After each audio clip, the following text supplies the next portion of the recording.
Assalamualaikum warahmatullahi wabarakatuh. Teman-teman, kembali lagi di channel YouTube saya, Khairun Imam. Gimana nih kabar kalian? Semoga kita semua selalu diberi kesehatan, kemudahan, dan juga limpahan rezeki dari Yang Maha Kuasa, teman-teman ya. Nah, di video kali ini kita akan melihat bagaimana Refly Harun secara diam-diam ini membantu Pak Jokowi dan juga kuasa hukumnya. Nah, kita nggak tahu nih apakah dia sadar atau nggak membantu Pak Jokowi untuk memperberat hukuman dari Roy Suryo, Rismon, Tifa, dan kawan-kawan. Dan mempercepat mereka ditangkap polisi. Masa iya sih sekelas Refly Harun yang katanya pakar hukum tata negara nggak tahu dan nggak paham tentang hal ini, teman-teman? Kan aneh gitu ya. Apakah dia memang punya dendam pribadi sama Roy Suryo CS? Karena kan beberapa hari lalu Refly Harun juga sempat mengatakan kalau dia tidak mendukung Roy Suryo dan juga kawan-kawan dalam kasus ijazah palsu Pak Jokowi. Katanya dia hanya pengamat nih. Loh, pengamat tapi diam-diam membantu Pak Jokowi. Gimana ceritanya nih? Gimana ceritanya? Terus setiap Roy Suryo mengadakan kegiatan bersama kelompok-kelompoknya, dia juga hadir di sana. Apa maksudnya gitu? Nah, selain itu teman-teman, ada juga video di mana Ibu Irma Suryani, Sylvester, dan juga Pak Susno Duaji ini membeberkan, wah ini yang luar biasa teman-teman. Ibu Irma sampai mengatakan Roy Suryo ini dan kawan-kawan sepertinya ya mereka manusia kardus gitu. Manusia kardus ya kan. Dan Bung Sylvester menjabarkan seperti apa HTI, FPI yang berada di lingkaran mereka, orang-orang yang masih sakit hati kepada Pak Jokowi, orang-orang yang belum bisa menerima kekalahan dari Pilpres dari 2014 mungkin ya, 2019 dan juga 2024. Dan Pak Susno Duaji membeberkan seperti apa konstruksi ataupun cara penyidik dalam membuktikan kasus ini.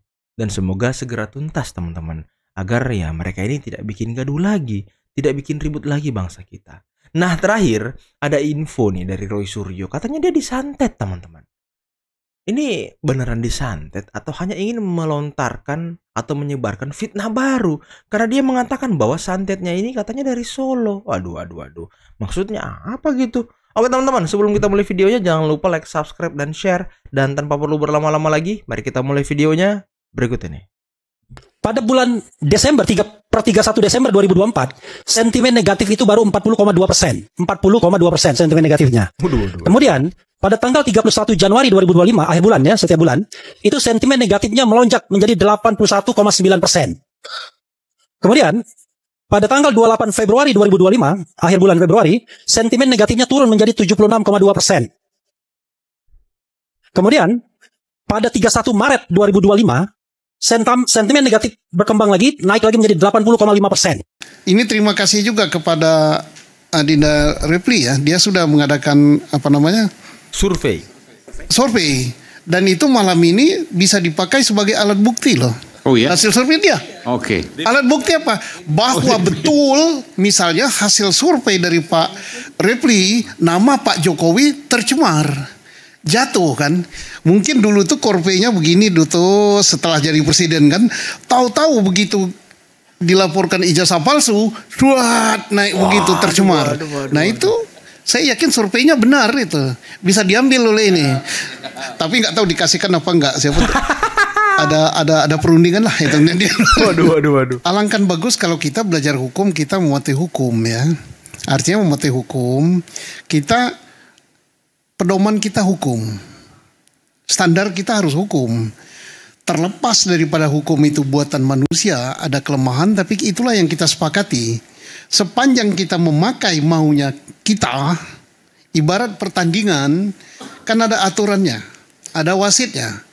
Kalau kita kalah, kita menyalahkan wasit atau menyalahkan aturan, maka buat apa kita bertanding? Betul Pak. Dalam hal ini kita berasumsi bahwa laboratoriumnya benar, peralatannya benar, kemudian para saksi yang diperiksa, UGM, dosen, teman sekolah dan sebagainya memberikan keterangan yang benar, dan termasuk saksi pelapor juga memberikan keterangan yang benar. Nah, bagaimana cara mengujinya? Hukum acara kita telah mengatur, ada pasal 184 untuk menguji pembuktian itu, alat buktinya lengkap apa tidak, gitu kan? Siapa yang melapor, dia harus membuktikan. Itu yang kita sepakati. Soal kebenarannya, oh itu nggak benar, itu selisih. Bebas-bebas saja berpendapat. Karena di dunia ini tidak mungkin kita mendapatkan kebenaran absolut. Nah. Kebetulan saya hidup dari lingkungan dulu di kecil itu di seputaran keraton. Orang keraton nih. Makanya ada KRMT ya, Kanjeng Raden. Ada hal-hal yang tidak bisa dijelaskan terjadi, ya. Iya, terjadi. Karena orang juga tahu semua lah, gitulah. Yang namanya Gelembuk Solo itu terjadi. Ya, tapi Apa ya itu? saya senyumin aja deh, gitu. Kayak gitu, nggak apa-apa. Yang jahat tetap jahat, yang batil tetap batil, tetap batil. Berapa kali di Gelembuk Santet itu? Itu insya Allah balik ke orangnya. Waduh. Gitu. Insya Allah balik dan orangnya udah mulai kelihatan sekarang. Orang bisa menilai kok. Oh, udah mulai Sekarang mulai pada muncul loh teman-teman dari partainya yang dulu ya, mengatakan, wes toh nek ra duwe iki ora sah gitu. Kalau nggak punya tuh ya nggak usah. Itu pun udah mulai ada suara-suara kayak gitu. Ya udah, tunggu aja tanggal mainnya. KMRT. Katanya Roy Suryo KMRT ya kan? Bukan katanya tapi memang teman-temannya. KMRT itu apa ya? Kanjeng Raden Mas Tumenggung. Itu kali ya? Ya, Bu Irma sebagai partai pengusung Pak Jokowi kala itu ya 2014 dan juga 2019 kalau saya tidak salah mencatat. Bagaimana kemudian melihat polemik dari kepemilikan ijazah Pak Jokowi ini, Bu Irma, yang nampaknya belum selesai-selesai juga? Menurut saya pertanyaannya gini sebenarnya. Pertanyaannya kalau asli mau apa, kalau palsu mau diapain juga gitu. Itu pertanyaan yang harus dijawab oleh Roy Suryo dan kawan-kawan. Yang kedua yang ingin saya sampaikan, betapa tidak cerdasnya ya kalau kita mau berpolemik soal ini. Saya saja sebagai anggota dewan ya di DPR RI ketika mau maju sebagai anggota dewan, saya menyertakan ijazah fotokopi yang sudah dilegalisir basah. Sudah dilegalisir itu pasti basah. asli karena sudah dilegalisir. Nah, apalagi calon presiden gitu. Nah, kemudian institusi sebesar UGM gitu ya yang punya kredibilitas itu sudah menyampaikan dan sudah bersaksi bahwa itu asli. Masih ngotot juga. Kemudian dibawa ke Puslapor, masih ngotot juga. Ini memang manusia kardus menurut saya ini. Manusia ya nggak akan ada kardus, ya habisnya. Tapi saya yakin ini pasti ada bohirnya sengaja untuk mengacaukan Indonesia melalui kegaduhan-kegaduhan yang menurut saya ini nggak apa ya, receh banget lah gitu ya. Oke. Bohirnya teman-teman. Ini nggak akan selesai ya. Selesainya kalau orang-orang ini ditangkap, Oke. ya ditahan ya karena sudah bikin gaduh ya, nggak percaya dengan Republik Indonesia yang berdaulat, malah minta diperiksa di Singapura. Singapura. Ya jadi aja warga negara Singapura mereka. Emang mereka siapa? Mereka sampai bersikap seperti itu, mengkhianati bangsa dan negara ini. Betul. Oke. Ya sampai nggak percaya dengan institusi Polri, kemudian Baik, Bu minta Irma. Singapura yang meriksa. Emang mereka siapa? Gitu. Baik, Bu Irma, kita kaum tidak masuk akal ini, yang bukan kaum waras ini, akan terus menggulirkan ini karena di satu sisi yang pertama tentunya kebencian ya. Terus yang kedua adalah sakit hati karena kekalahan ya di politik dan juga mereka juga kan tergabung dengan organisasi-organisasi yang kemarin dibubarkan, terus toko-toko yang nggak. Apa aja tuh? Kalau organisasi yang dibubarkan tentunya adalah HTI dan FPI. Iya. Ya, makanya kan kemarin saudara Rismon dan lain-lain ke si Rizik ya. Terus kalau yang Roy mereka ini kan hanya memang kurcaci. Di antara 5 orang ini memang kalau kita sebut itu ada unsur sakit hati ormas yang dibubarkan oleh Pak Jokowi pada saat Pak Jokowi menjadi presiden itu ada 2 memang. Ya. Ada 2 orang memang yang menjadi salah satu vokalisnya ya. Iya. Ya. Terus kembali lagi karena kekalahan kemarin di Pilpres. Terus yang terakhir sebenarnya mereka juga ingin menghancurkan kesulitan Pak Prabowo dan Mas Gibran dan tentunya Pak Jokowi. Betul. Dan mereka ingin tentunya selain itu di 2029. Kalau bisa sebelum 2029 ini Prabowo Gibran bubar ya mereka lebih happy di situ. Makanya kemarin juga kan selain ijazah palsu ini kan ada garis irisan dengan yang pemaksulan oleh jenderal-jenderal itu, matahari kembar dan sebagainya lah. Intinya bahwa ini dilakukan dengan skenario tapi yang tidak matang. Gitu loh. Skenario tapi tidak mantap. Ya, jadi maksudnya bohirnya atau dalangnya atau sutradaranya tidak bermain sendiri-sendiri sebenarnya. Termasuk kayak mafia-mafia yang migas yang kemarin, terus yang koruptor-koruptor itu yang ditangkap. Kita lihat bagaimana juga mereka membiayai demo-demo itu, Bang. Jadi, betul. Bapak, ini tidak selesai sampai hanya pengadilan.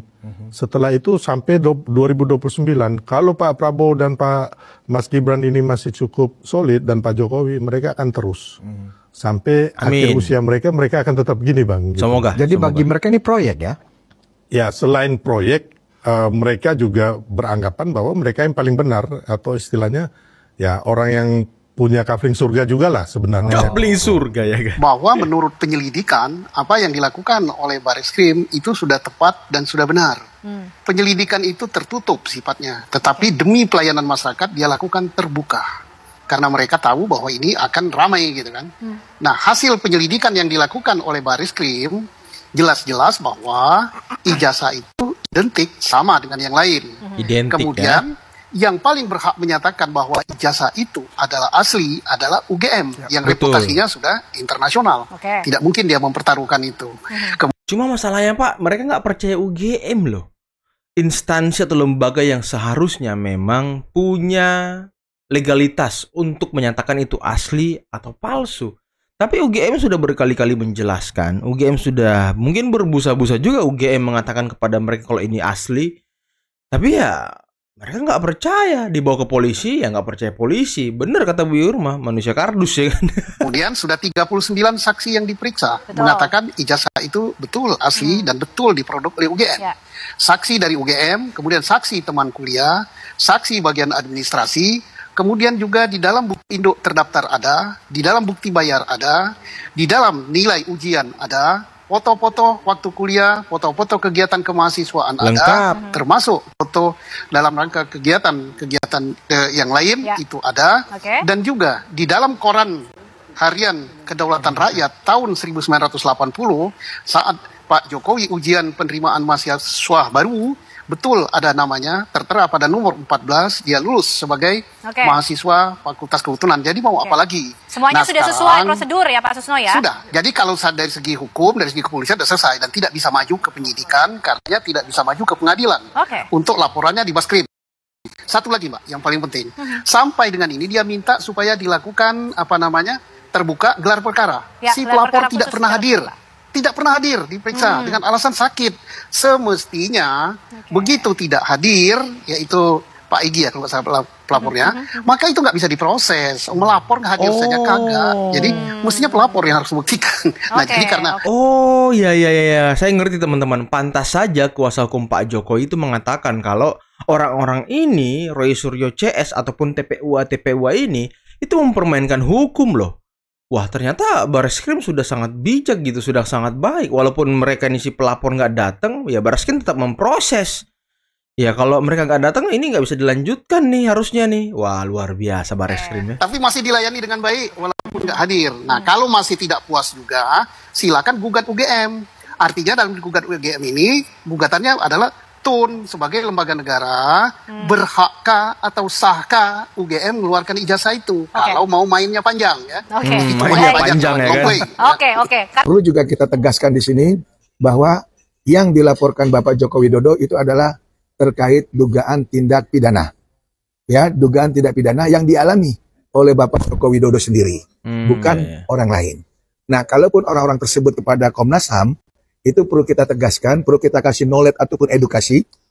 Komnas HAM itu adalah terkait masalah Komisi Nasional Hak Asasi Manusia, di mana lembaga tersebut adalah lembaga mandiri yang bertugas mengkaji, meneliti, maupun menyuluh serta memantau, melakukan mediasi terkait pelanggaran hak asasi manusia yang ada di Indonesia.